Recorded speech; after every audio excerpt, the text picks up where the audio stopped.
I like history, and to be more specific, I like reading old documents from old Malaysia to see how people of the past think or act. So about 2 months ago, one of my friends sent me this video because it has something to do with history. It was a lecture by an ustazah named Dr. Soleha, titled Tanah Melayu, Sejarah yang Disembunyikan. In this video, I want to talk a bit about the supposed Ottoman map of the Malay Peninsula presented in Dr. Soleha's lecture. At around 4 minutes 25 seconds, Dr. Soleha said this. Sebelum itu, saya datangkan peta ini, peta Osmaniyah ini. Peta yang dicatatkan oleh Osmaniyah ini adalah semenanjung Malaysia. Map of the Malay Peninsula made by the Ottoman. I was genuinely excited but cautious about this supposed map, and at around 5 minutes mark, Dr. Soleha presented us with this map. Now, with the magic of Google, we can easily do a reverse image search for this map, and almost immediately we can get a full map here. I got mine from a Twitter user by the name of Ottoman Imperial Archives. And here's the full map of the supposed Ottoman map of the Peninsula Malaysia. And immediately, there is something clearly wrong, because I can read most of this map. Here is Sumatra, and here is Bugis, here is Borneo, and here is Java. This map is written in Malay.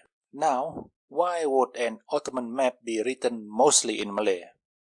Because, as it turns out, this map is not from the Ottoman.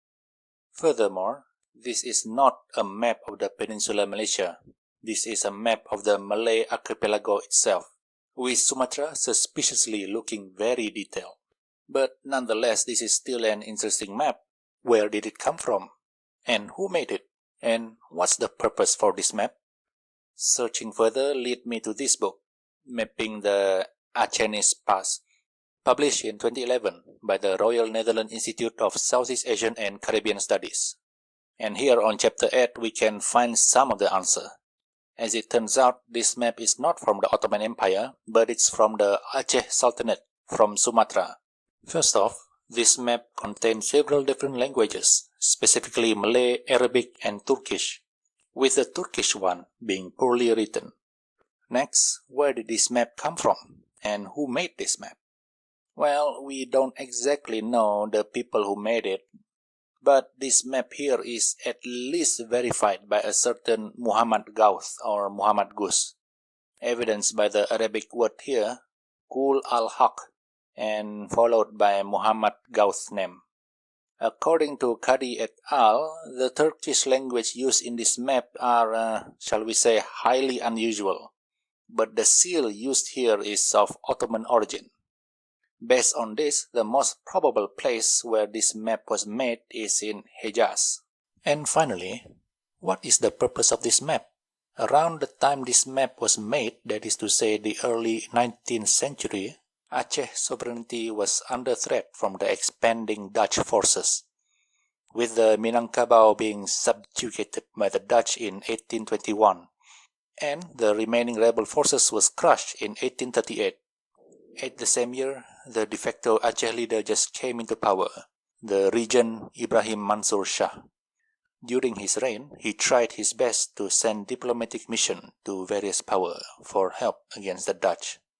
This map is the result of one such attempt.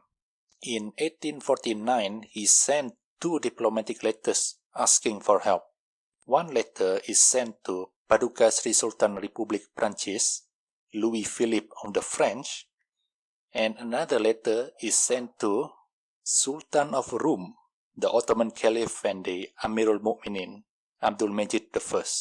At the same year, a certain wealthy Aceh paper trader, Muhammad Gauth, was on his way to make pilgrimage to Mecca.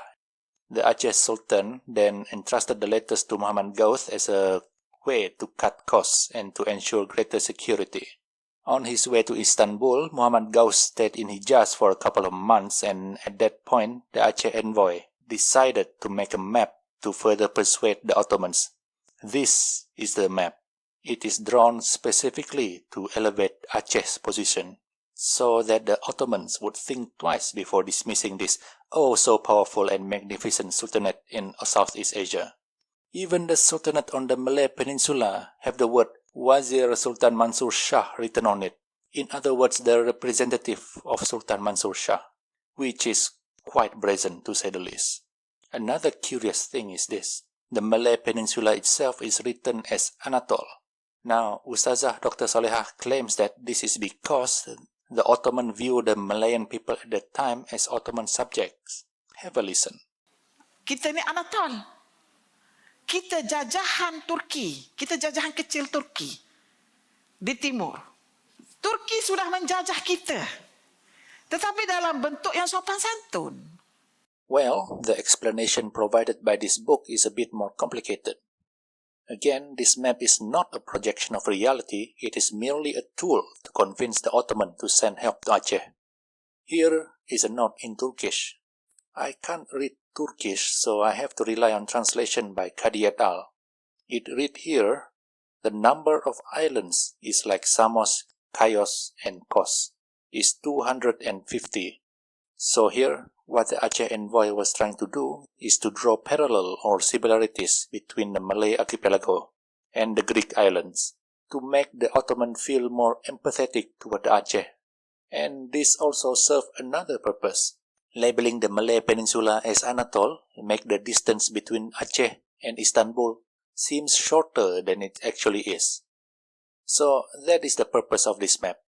It is not an Ottoman map to show the extent of their power, but a fascinating tool used by the envoys from Aceh Sultanate to further convince the Ottoman Caliph to bestow vassal status to Aceh itself, to defend itself from the encroaching Dutch. Well, kind of.